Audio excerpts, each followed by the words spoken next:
Thanks for watching this webinar, which covers the new enhancements introduced to simplify the maintenance of existing patient enrolments and to ensure that the NES and PMS enrolment records remain in sync when an enrolment record is altered or changed in the PMS. To maintain an enrolment after upgrading to Medtech32 version 22.18, we have introduced 4 new buttons in the patient register under the Enrolment Funding tab. These are Sync, Re-enroll, End Enrolment, and Full Enrolment.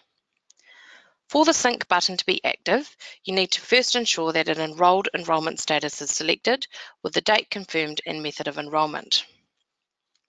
If, on pressing the Sync button, the PMS enrolment status and the NES status match, then the NES enrolment information will be imported and saved into the PMS, and the funding details will be derived accordingly.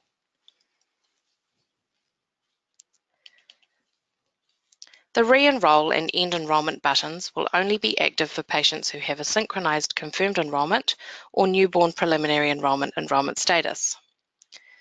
When you click on the Re-enroll button, a prompt will appear asking for the date of enrolment and method of enrolment.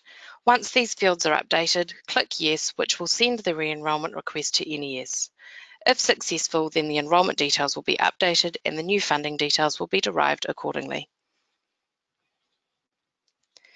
To end an enrolment, click on the Enrolment button, End Enrolment button.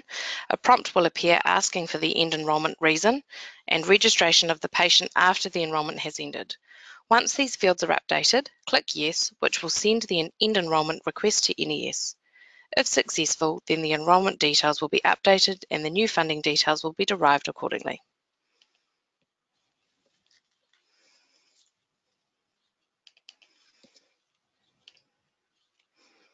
The Full Enrolment button will only be active for patients who have a synchronized newborn preliminary enrolment. On pressing the Full Enrolment button, a prompt will appear asking for the date of enrolment and method of enrolment. Once these fields are updated, click Yes, which will send the full enrolment request to NES. If successful, then the enrolment details will be updated and the new funding details will be derived accordingly.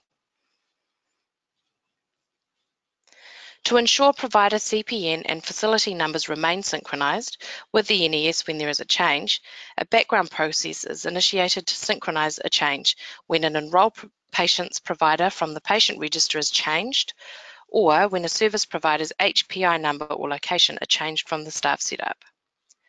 In addition to this, a new utility called the Bulk Provider Update utility is located from Tools, Patient, and Bulk Provider Update has been introduced to change all patients under one provider to another provider, which will, as part of the transfer, update the CPN and facility number of any enrolled patient enrolments with the new provider's CPN and facility number. For further information about the CBF switchover and functionality, please visit our website at www.medtechglobal.com or the Insight Customer Portal. Thank you.